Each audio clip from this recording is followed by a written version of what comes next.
Hello viewers and welcome to the morning programs, the Dailies on Echo Television International, where we'll look at various stories that are breaking from our Nigerian newspapers, and we'll also later on at 9:30 we shall open the phone line so that you can be actively involved and let us hear what your views are concerning most of the stories that are trending on our papers.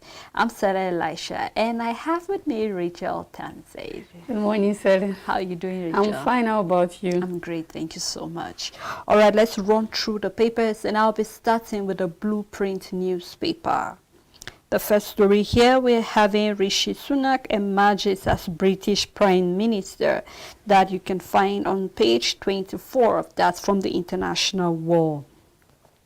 How Constitution incapacitated legislature in corruption fight. This is coming from the Senate President Lawan. The writer following that says we can expose draft but lack the power to act. Low funding, high turnover of lawmakers is a setback. This is coming from Bankole. You can read most of the stories inside the paper. The big story on the Blueprint says Kanu security risks, freedom will harm nation, coming from the federal government. And he says, and some of the writers following the story, no, we have no more reason to hold him in detention. This is coming from Ozihome.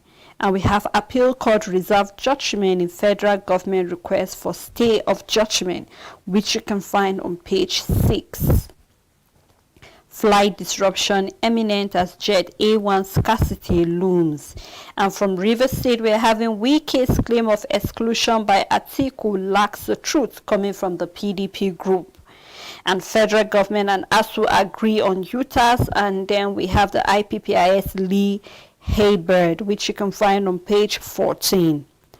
Telecom sector has contributed $70 billion to the nation's economy, coming from the NCC, and I hope we tend to utilize that digital space more, looking at what we have actually recovered from that sector. So I hope that the federal government will look what they can do, the synergy they can put together to actually work with the telecommunications and sector so that we can have more to the GDP. Mobile bank transfer raised stipend to 12.8 trillion naira in the third quarter of 2022. This is a report that can be found on page 23. Access Bank to reward customers for savings, where I hope that every customer gets to get that, and actually hope that I actually benefit from that too.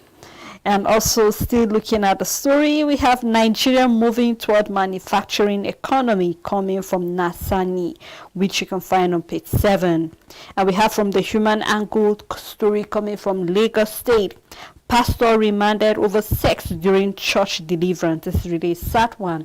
A lot of people really need to look into this and don't get carried away by all these upcoming churches that are coming, not knowing that they're actually dens of robbers and also evil workers. Still on Blueprint, we have on the third quarter of 2022, UBA's gross earning hit 608 billion naira, report 12.3% profit growth. We have a picture story here. Do well to grab the Blueprint newspaper and read any of the story that is of interest to you. On this day newspaper, Census 2023, Buhari's best legacy for national planning development. NUPRC grants 247 permits for export of 480 million barrels of crude oil and others. Buhari hails Rishi Sunak, incoming British Prime Minister. Obaseki, Nigeria will break if APC wins 2023 presidential poll. And the writer says our leads should be examined. Our heads should be examined if party is related, and insists only PDP can rescue nation, inaugurates Edo Campaign Council. And you can continue reading what Obaseki has to say on page 12. And the big story on this day, IG and then FCT minister ramp up security in Abuja over terror threat. And the writer says launches counter-terrorism operations simulation exercise, instructs FCT-CP to rejig strategy, put 36 states on standby. inspection tour on Energy Park, and there's a picture story there where if you want to read more of that, you can get the This Day newspaper, and that's all the news on This Day newspaper. You know, Rachel, trying to look at this day newspaper, there are actually these two stories that are actually very close to my heart. The big story, which is the IG and the FCT minister ramp up the security in Abuja over the terror threat. Yesterday, we saw where the police were saying they are actually not aware of that threat. And this brings to mind, are we trying to say that the US and the UK intelligence are much more better than ours in the country? I think this is something that is a question for each and every of the security agency to ponder upon and see what we can do to also, like say, revamp our own security agency, our intelligence, to make sure that we have our ears everywhere. Because it's shocking when these terrorists tend to have more insiders than we have. You tend to see that when they're about to launch an attack, they know that the police or the army are actually coming to their camp before realize they are out of that place. So we begin to ask questions, how did they get to know that? So I think this should be something that the Nigerian government should also look into, so that we can actually look deeply into our own security agency, our intelligence. We had that during the Kuje prison break, where we saw that there was an intelligence about lots of reports, about over 46 or 49 reports came out to talk, saying that there's going to be an attack, there's going to be an attack, and nothing was done about that, and we had the prison break. And then also trying to look at the census. I believe that each and every one of us have an NIN number. Yes. We have our BVNs and all of that. So don't you think that would be a better way for the federal government to actually take census of people? Because if you have the NIN, that should give the national census, like say, commission, an idea of how many people presently are in Nigeria. And then also, if you're talking about infants, you can go to most of the hospital, because every childbirth is being registered. That should be an easy way. Why wait till next year, April? Because this census is going to be taking place next year, April 2023. So I think we don't have to wait till April to actually have that. We can actually work with the NIN numbers, because everybody is registered with that, and then also we can get through the birth certificate that have been registered. Then we can have at least roughly the figure of how many people, because if we're going to look at going house to house counting of how many people, you tend to see that you tend to miss out. There are possibility of missing out the number. There are possibility that some rural areas will not be captured. And so I think these are things that the federal government really need to also look deeply into, to see that everybody is being captured. And I think the challenge they will have is that there are a lot of people in our rural areas that are not captured, like going far to some of these villages that are almost inaccessible because of their road and probably the means of getting there. So it might be difficult if they will rely only on those who have a NIN and then BVN. There are people who don't have these things. So what they will do, I think, is to be strategic, to find those areas that probably of course, we should have all of those data. If we don't, it means we're very backward, and we need to up our game. Have the data of the area of people who are largely like have registered and have this NIN, and then also have the data of those who haven't. Then you'll be able to bring this consensus, and then it will be easier in a way, because true, if we are really growing, then there's no need for counting head by head and going, our NIN and BVNs and all of that is enough for us to know our population. However, there are rural areas and communities that is difficult for these people to get access to such registration, and then we need to know about them. The government need to be aware that, you know what, this is the number of your citizens. So when you're allocating funds to such community, you know that, okay, this number is included. I think that's the challenge they will have, but still yet, there is a way to go about it that will make work much easier, and we don't have to wait that far before we know how many we are in this country. Of course, Rachel. Let's look at other papers. That is the Leadership newspaper. Excitement in India's Rishi Sunak become the UK Prime Minister. And we have other stories here that say 1/3 of the global economy in recession. This is coming from Emi Fede. The governor of the Central Bank of Nigeria said that about 1/3 of the world's nation is currently in recession due to the damaging effect of COVID-19 pandemic and also the ongoing war between Russia and Ukraine. And I actually hope that we look deeper into that. I've said this and I'll keep repeating it. We have to stop looking for reason why we are presently in recession. What happened if this war in Russia, Ukraine go on for longer than we expected, for long? What will now then happen to our own nation? As I think we have to look inwardly and say, okay, presently these nations are going through war. What can we do to actually, will I say, get ourselves out of the recession that we are going in presently? We have to we have to stop going back to say the COVID-19, the COVID. I think most nations are beginning to recover from the COVID-19 and they're beginning to look into ways that they can make things better. We keep saying invest in the agricultural sector. There are a lot of things on tap, resources in the nation that we're yet to tap from. We keep focusing just on the oil. We saw how much the telecommunication have actually brought to the nation about $70 billion, which will go a long way to actually help the GDP. And I think we also have to really look at other sectors. Let us expand our horizon and see what more can we do, rather than sitting back and feel that okay, 1/3 of the world's economy is present in recession. So what are you planning to do?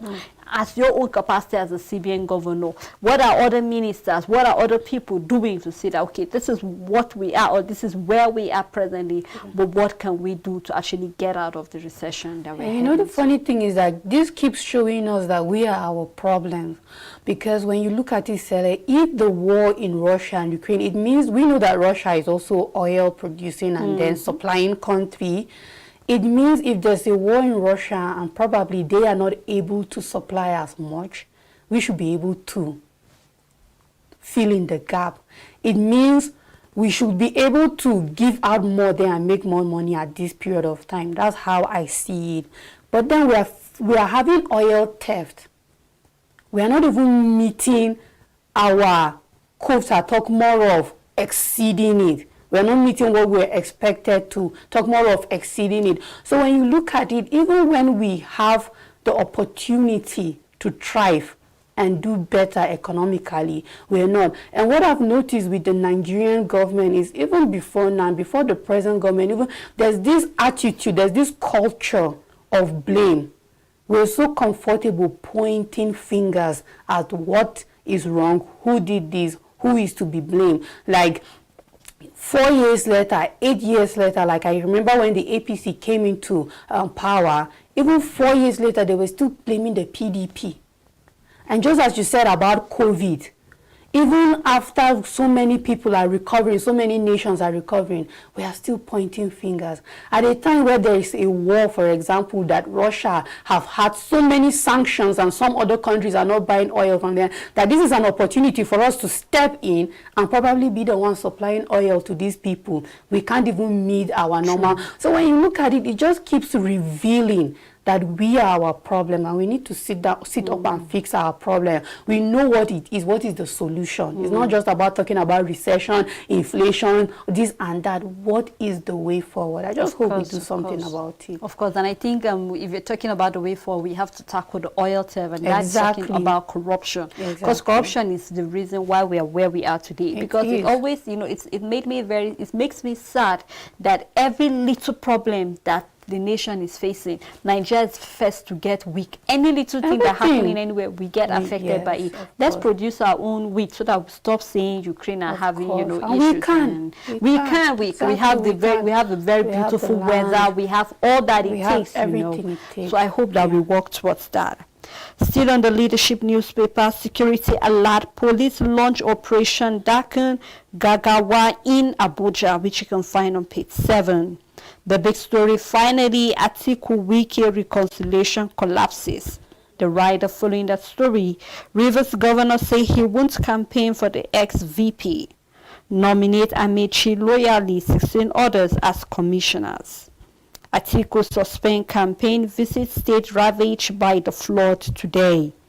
Again, Tinubu hit the PDP flag bearer, accusing him of plagiarism of the President Muhammadu Buhari's agenda, where I hope that we go past this issue of pushing blames from one person to another. I mean, these are two grown men, and I hate when I keep hearing grown men that are supposed to be the leading light for the youth actually back and forth as a result of campaign.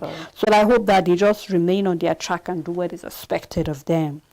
UBA record gross earning of 608 billion naira, 12.3% growth in profit. And still on the issue of Kanu seeking state of execution, federal government declares IPOP leader threat to national security. Misinformation, fueling conflict, insecurity, distrust in Nigeria coming from President Muhammadu Buhari. Well, I hope that we'll actually also look at other people that are actually a threat to national security.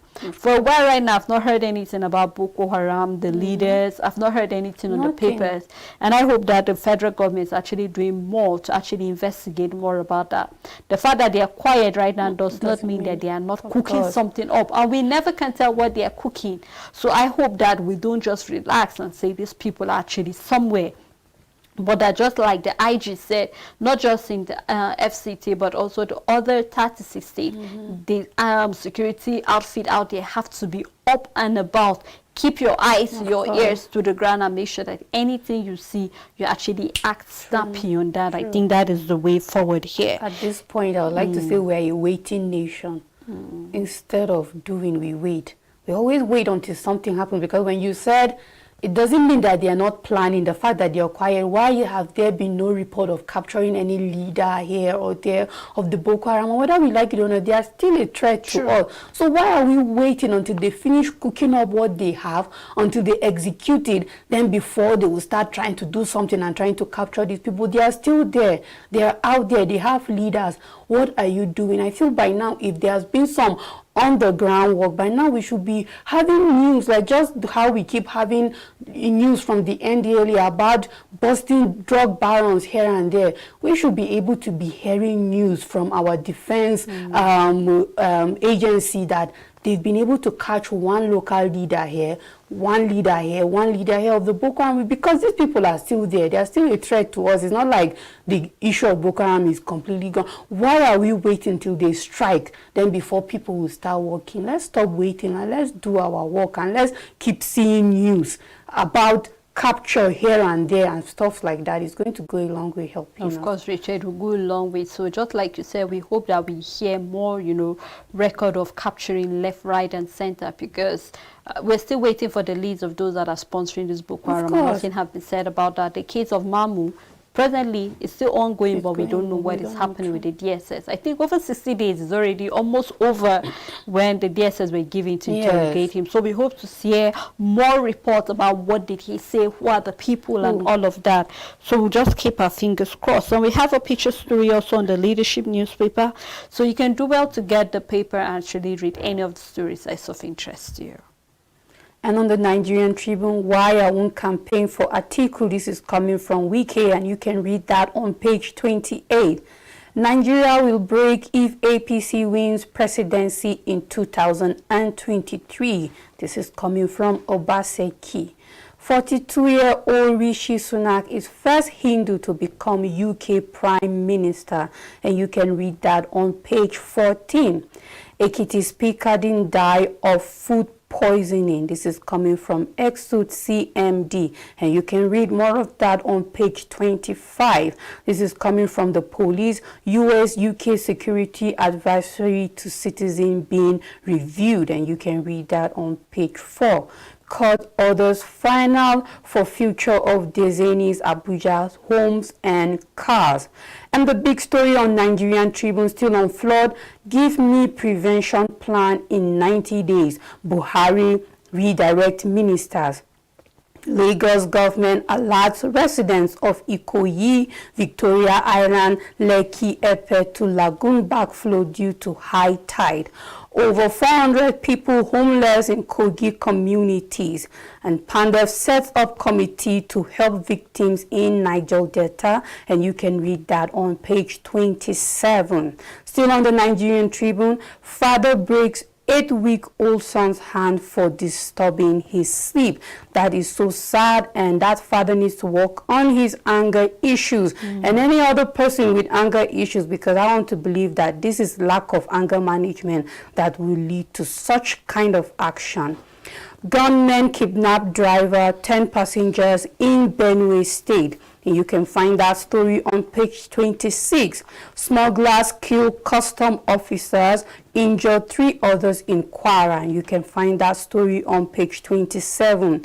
3 brothers, 1 other in court for beating Omoteco officials in Ondo State. And you can find that story on page 26. Still on the Nigerian Tribune, UBA's gross earning hits 608 billion naira, reports 12.3% growth in profit. And on the downside of the paper, 10,296 Nigerian trained doctors now practicing in UK, and the writer says country experiencing its worst brain drain in history. And this is a report from NMA. Federal government to incorporate UTAS peculiarities into IPPIS within 3 months. This is the acting general and the accountant general rather. And you can find that on page 4. And that's all the news on Nigerian Tribune. You know, it's really sad looking at the number of Nigerian doctors are actually, practicing in UK right now, coming from the Nigerian Medical Association. I truly hope that we don't keep losing more doctors overseas as a result of our negligence here in the country, because it's sad. Last week we saw where we have 1 doctor to 10,000 patients. Exactly. And that is just giving a rough statistics of over 200 million, citizens that are presently in Nigeria. And if we are having lower or roughly about 40,000 doctors, then you know that it's not actually going to reach everybody around. Let's exclude other primary health centers that we are having. So I just hope that we truly look into this. It's sad when you read stories like this on the papers, and believe you me, Rachel, more doctors are planning to leave the shores of Nigeria because something more promising is there for them. I hope that we look within and see what are we lacking. Even the budget that was given to the health sector, the allocation for it, how much is being given. Let's take a look at, apart from the welfare of the doctors, even the state of the hospitals. How is it? You see that people prefer to go to private hospitals than going to the public hospitals because they believe that they will receive better treatment than they're receiving actually. So I hope that we truly look into issues like this. Well, I think, and that's all on the Nigerian Tribune, right? Let's take a look at the Daily Sun newspaper. Cartel business partner accuses Benjamin Joseph of blackmailing Zeno chairman, and we have that story on page 28. Other stories here, we have produced flood prevention plan in 90 days, Buhari orders minister, which you can find on page 27. And the big story on Daily Sun say tension in Abuja over U.S. terror alert, and school send students home, security beefed up in hotels and worship centers and market. Police begin nationwide emergency counter-terrorism operation, which you can find on page 4. Other stories here, Globe present prizes to Ofala promote winners, and you can see the picture of that on page 2. Other stories here, which is on insecurity, Obi pledges not to spare underperforming service chiefs and minister, and I hope that he does that when he finally gets into power. Still on the issue of flood, be at alert, Lagos government tells residents of Ikoyi, VI, Epe and others. Ekweremadu's community short market prays for God's federal government intervention, which you can find on page 28. We don't trust the federal government, as tells Bajabia Mila, says acceptance of the IPPIS interim measure. Well, for those who have been following that story, you can look that up on page 26. And we have Abia Speaker Oji Mons Ekiti counterpart Afuye, which you can find on page 26. On 2023 polls, Nigeria at crossroads, coming from the Senate President Lawan, as NILDS turn out fresh postgraduate students. Downside of the paper is still on the third quarter of 2022. UBA's gross earning hit 608 billion naira, report 12.3% growth in profit, which you can find on page 2. And that is all on the Daily Sun newspaper. But before we move further, Rachel, I would like us to take a break at this moment, where we'll open the phone lines for our callers, and you can call us, let us hear what your feels are concerning any of the story that's of interest to you. Do not go anywhere. We'll be right back after this break.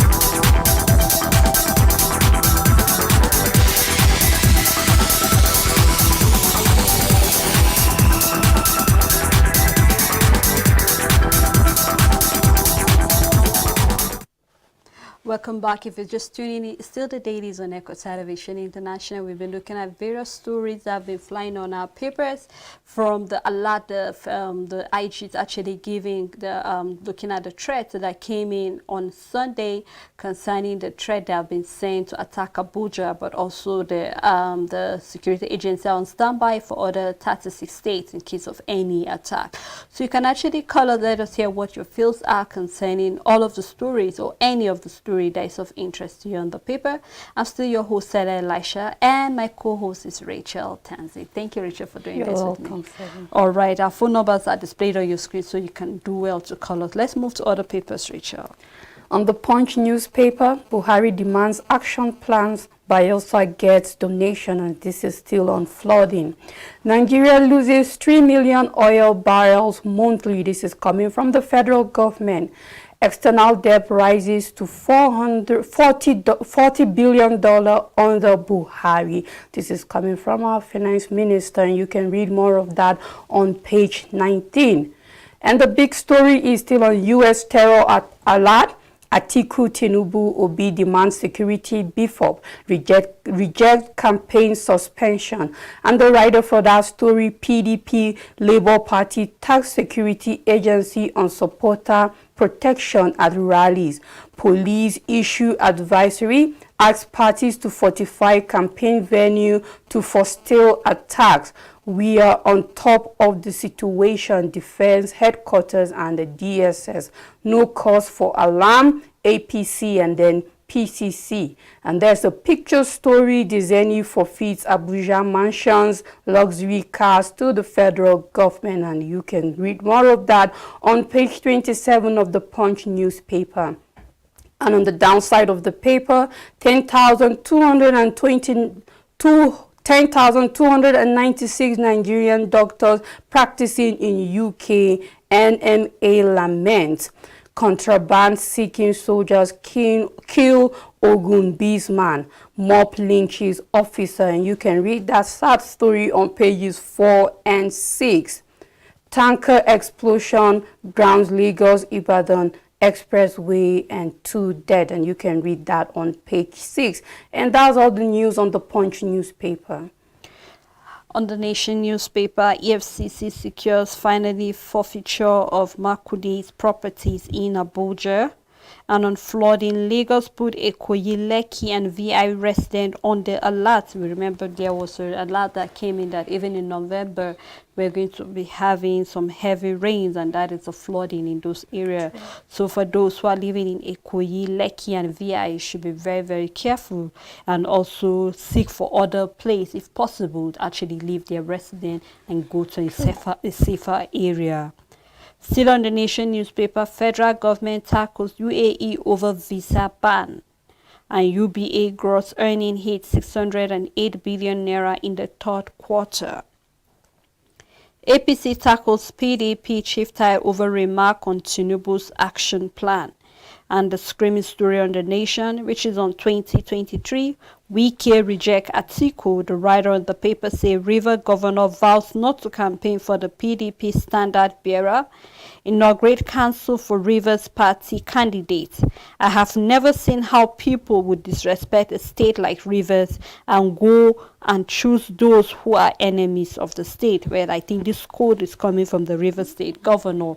So you can continue to read detail of that on page 3 of the Nation newspaper. And we have Sunak become the 5th UK Prime Minister in 7 years. You can read that international story too inside the paper. IPOP leader Kanu is threat to national security, federal government tells the court. You can read that story on page 4. And that's all on the Nation newspaper. On the New Telegraph, Emefiele reaffirms commitment to offset $265 million balance to foreign airline, says 1/3 of global economy in recession. And you can continue with that on page 3.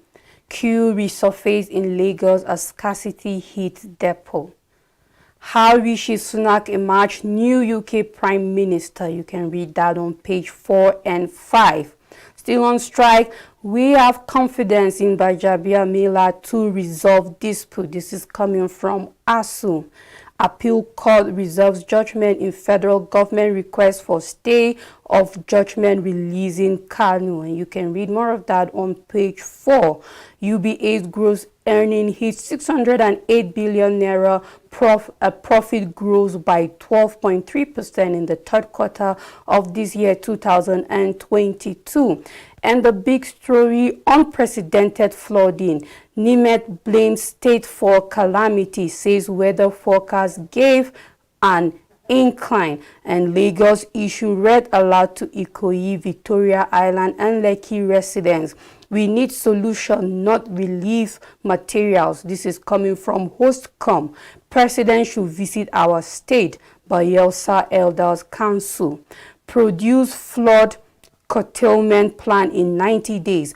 Buhari orders ministers. Still on New Telegraph, on the right side of the paper, high turnover of lawmakers, ban of Nigerian legislature, says it's inimical to divert of parliament. And then 70% of lawmakers usually fail re-election. This is coming from Bankole. Deseni loses $380 million, $2 million dollars to Abuja homes. That's to the federal government. And still on terror alert, we will strengthen security structure, resign security management and in federal government and the FCT and other states. And on the downside of the paper, this is coming from Wike. I can't force my way into Atiku's campaign, says former VP. Picked enemies of Rivers State without his contribution. And you can read more of that on page 3. And there's a study, 1 alcoholic drink a day reduces fertility success in men. And you can read that report on page 26. And that's all the news on New Telegraph. Let's move ahead to the Nigerian News Direct. Remember, you can still call us and let us hear what your views are concerning any of the stories that is of interest to you on the papers. On Nigerian News Direct, presidential campaign document, APC PDP in war of words over action plan. ICT contribution to Federation account grows by 357.4 billion naira in 3 years. On Osun Guba poll, EFCC docks 4 for allegedly bribing voters. The big story on 2022 flood. Nigeria face food, fuel scarcity over bad roads, submerged farms. This is coming from stakeholders. The writer says farmer displacement will spike inflation, coming from Afan, and bad roads, fuel scarcity to hike food prices, fuel scarcity coming from Naitu. I hope that they really look into this, because the federal government or the president has actually given 90 days. And I hope that something come up. 90 days that is giving them from now till January to actually come up with a result. I hope that that plan will actually be reduced to 60 days, because everybody needs to be up and about. We saw where they were giving a period of time where we were asking that those who were in captivity in the Abuja Kaduna train attack were released. it was over 60 days before finally they were released. Now, giving all the agencies that are involved about 90 days, we know what we are supposed to do to actually avert this. We've said about, okay, presently right now, why don't we have temporary dams that can actually curtail this water? Exactly. That is number one. Why don't we see into fixing the road? We had enough time before the rainy season to fix all the bad roads we have within the state. Now, this will bring to mind, what is the minister, or what was the minister of transport and all this road doing all this while that we are having that bad roads are the reason why we're having this first scarcity. Not just is there first scarcity in Abuja, but it's been gradually spreading to other parts, you know, of the country. What are we doing about that? Let's take a look at food. It's going to be very difficult, because if the road is bad, definitely it will be very difficult to be able to transport goods and services from one part of the country to another. Farmers will be unable to even sell their goods. Now we'll see that goods begin to get, you know, to spoil, especially perishable goods. So there are lots of measures that need to be put in place. I think, even though he has already given them their own dams, and that is why we are where we are today, we have to do much more. You need to take a look at the picture of those that are living in these flooded areas, Kogi, Bayelsa. Homes are becoming like papers on top of water. Farmlands have been destroyed, property. So I hope that it's not just about giving them this period of time, but just like the stakeholders are talking about, Nigerians are actually going to face that. Before the flood, there was already a danger alert or sent in that there's going to be food crisis. And then with the flood again, you know what that means? That is double problems for us in the country. So I hope we look into that. Still on Nigerian News Direct, we will review the U.S. security adversaries threatening structure for proactiveness, coming from the federal government police PRO. Avaverse rebrand to serve domestic global market launches 2022 banking sector report. You can read that business and finance story on page 2 of the Nigerian News Direct. We have 2 picture stories that are reflecting on the paper. Do well to get the paper on any newspaper stand and read detail of any story that's of interest to you. On the Voice of Liberty, CBN set to scrap ATM cards. Others unveil national domestic card scheme. Till on 2023 election, presidential contest not for comedy, Atiku tells Tinubu. And the big story, DSS calls for calm as U.S. Embassy issue alert on terror attacks in Abuja, says measures in place to forestall such incidents. The Department of State Services has said... Sorry, Rich, I have to cut you short. Hello, Stephen. Good morning. Hello, Mr. Stephen from Makodi. Can you hear me? Please go on. Okay. Possibly I'll end the call so you can actually call us back again before the end of the show. Please go on, Rachel. Still on the Voice of Liberty, CCB board members petition Buhari over chairman's alleged abuse of power and financial misconduct. National Assembly can only expose but can't punish corrupt officials, says Ahmed Lawan. So yes, let them expose and allow who is to punish them, but the exposing is important. Okay, Mr. Stephen is back. Hello, Mr. Stephen. Good morning.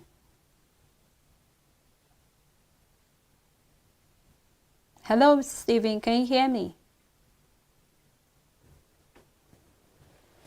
Okay, maybe you will have to check your network again. Possibly the network is bad and that's why we can actually hear you.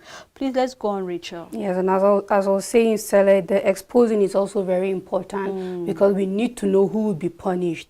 If that's not your job, it's fine. Just hand them over to who are the right bodies to punish them. But then the exposure is important. So say what you have the right to do and then do it also, because we need these people exposed. We need the Oiltel people to be exposed. We need those who are sponsoring this terrorism in our country. Yeah. We need everybody that is corrupt in this country to be exposed. It's a step forward to handling corruption in this country. So expose them, please, and then hand them over to who can punish them. Sure. Still on the Voice of Liberty, Kanu is a flight risk. Threat to national security. This is the federal government telling the court. And on the downside of the paper, Rishi Sunak set to become UK's new Prime Minister after winning party race. And that's all the news on Voice of Liberty. And on Daily Independent, ASU is saying we called off the 8-month-old strike on trust. Federal government gives 3 months timeline to incorporate UTAS into IPPIS. So we keep our fingers crossed for the 3 months time. Kanu release will bring peace, not unrest. Ozihome faults the federal government's claim. Appeal court reserve ruling on the federal government stay of execution plea. So you keep your fingers crossed and read detail of that on page 25 of Daily Independent. And a big story on Daily Independent, which is on the PDP crisis. Governor Wike rules out reconciliation with Atiku. Vows to deliver Rivers presidential vote to opposition. Says Atiku Abubakar doesn't need him in his campaign. Well, I do not know what the beef is between these two, let's say, giants. But one thing I believe that it shouldn't be about a party. It shouldn't be about an individual interest. It should be about a common interest of the country at the end of the day. If we saw it where Wike said he wasn't going to support the PDP in Lagos State, rather he gave his own vote and rallied round the present APC governor, which is the present governor of Lagos State. So I hope that if that is the case, as far as we are sure that his candidate is somebody that will actually better Nigeria, make it better than it is presently, then I think everybody will be okay with it. But let it not be that because you are angry with the present flag bearer of PDP, and that is why you are choosing to do what you do. So regardless of what his reason is, I believe, or I am hoping that the reason should be for the better of Nigeria at the end of the day. Still on Daily Independent, we have Buhari asks minister to produce master plan against floods in 90 days. How I will tackle flooding if elected president by Peter Obi. I believe he can actually give that, part of those things he hoped to do right now, because presently we are facing the flood. Let's not wait until then. He should give the solution now so that the present administration can actually use his idea to make Nigeria better. Nigeria will collapse if Tinubu is elected president, Obaseki warns, which you can read on page 29. Police assure Nigerians amid terror attack threat in Abuja. And we have a picture story still here talking about Rishi Sunak to be the Prime Minister today after meeting King Charles. And that will be found on page 7. And I hope that he worked together with King Charles. We don't want to have the same case with the past Prime Minister where it seems they were not actually working together. And that was why things were actually falling apart. We hope that the present Prime Minister of UK will work together with King Charles and they can make UK a better place. And that's all on Daily Independent. On the first news, ASU federal government to resolve UTAS IPPIS disagreement in 3 months. Benue Republicans attack Garba Shehu over statement on Beji killings by herdsmen. Describes his statement on incident as a mockery, insensitive and irresponsible. Atiku's manifesto extract of Buhari's agenda for Nigeria. This is coming from the APC. Any candidate whose health is shrouded in secrecy shouldn't be taken seriously, says Atiku. And the big story, flying red flag. Nigeria will disintegrate if APC wins 2023 presidential poll. This is coming from Obaseki, and the poll says, and the writer says, anyone who votes for APC again should have his head examined. Ruling party has destroyed the basis of Nigeria, says PDP will unify Nigeria. Let obedient be, they will soon run out of steam. Court orders final for future of Dezeni's $2.7 million Abuja houses and cars. Over 10,000 Nigerian doctors now practicing in UK. Muslim barred from RCCG's redemption camp, Murik alleges. Why I married 6 wives within 3 weeks. This is coming from the Oni. Still on the first news, why we won't campaign for Atiku. This is coming from Wike. Accuses PDP presidential candidate of working with Rivers enemies. Atiku doesn't need me, Rivers people, to campaign for him. Meet Rishi Sunak. Britain's youngest prime minister. Still on the first news, anti-corruption war, National Assembly's hands are tied. This is coming from Lawan. Says we can only expose but can't punish corrupt officials. Still on the U.S. alert, police launch counter-terrorism operations in Abuja. Buhari orders ministers to produce prevention plan within 90 days. And if everybody should do their job diligently, just as you have said, Sele, 90 days is too much. We should start seeing reports and plans within the next 30 to 60 days. Assassins attempt on Apostle Suleiman. Khan writes IGP and makes demand. On the downside of the paper, which is the last news, federal government tackles UAE over visa ban and flight restriction. And that's all the news on First News. Let's take a look at the world of business from Business Day newspaper. Rice sea hitting 50,000 naira back as flood ravaged farms. So you can imagine rice has now become the food of the big, the rich, and the mighty. Well, I hope we have to look into that, because presently, if you're going to actually look at even how much is a measure of rice presently right now in the market, even to talk about the local rice itself, that's 1,000 naira, right? Yes. So if you're going to buy a bag of rice and is really, really alarming. Well, we hope that we look into what we can do to look into that sector. Dangote eyes second tranche of 300 billion naira bond to finance refinery.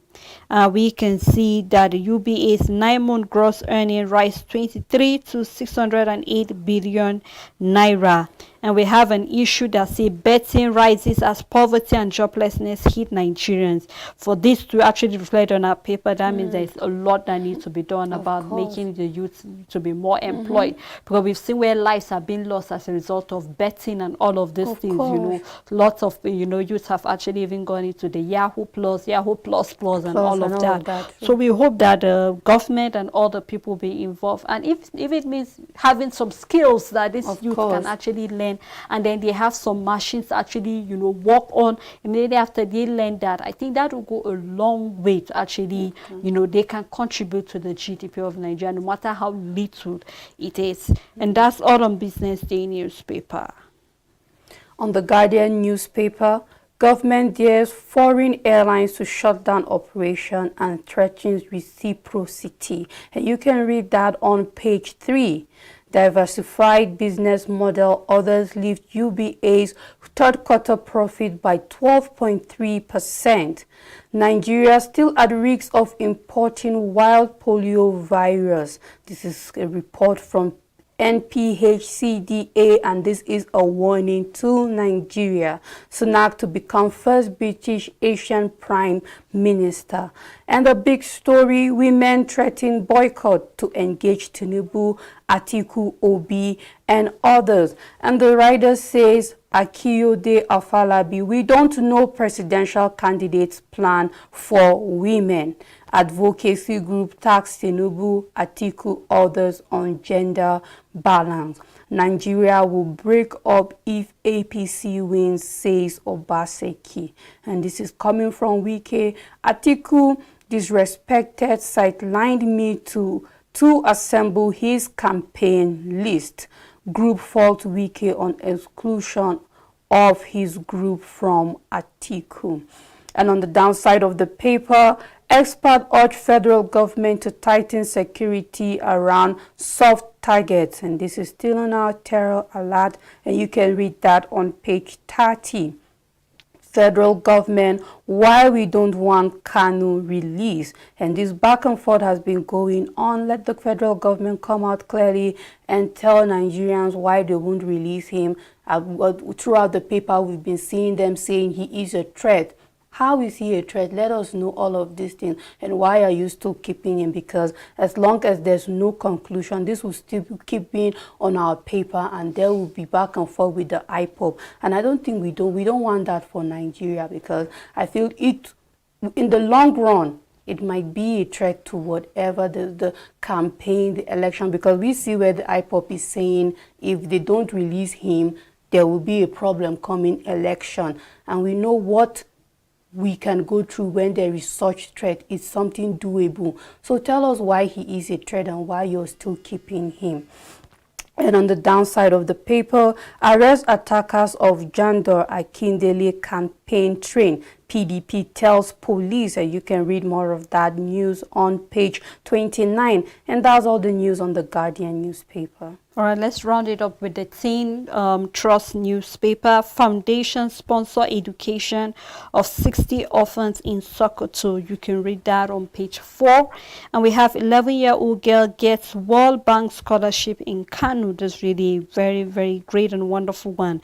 And we hope that her teachers are really excited, her mates, and more should be done. And this is why we're actually advocating that more should be done to the educational sector. We hope to see that more students are bright. Why? Because they have a very conducive atmosphere, and whatever is needed is being given to them. And then we have other here, WAEC introduced digital certificate, so you can read more about that. We have other story on career, which you can find on page 5. It's very advisable for teens to know what they hope to, pursue as their career in future. We have short stories. We have on how their well-being on page 14, and on Teen Extra, which you can find on page 7 of Teen Trust newspaper. And that is how far we can go on the show today. Thank you so much to our viewers. Thank you to our callers. Thank you to even the crew members for making this program a success. Go out there and be the best that you can be. Have a blessed day.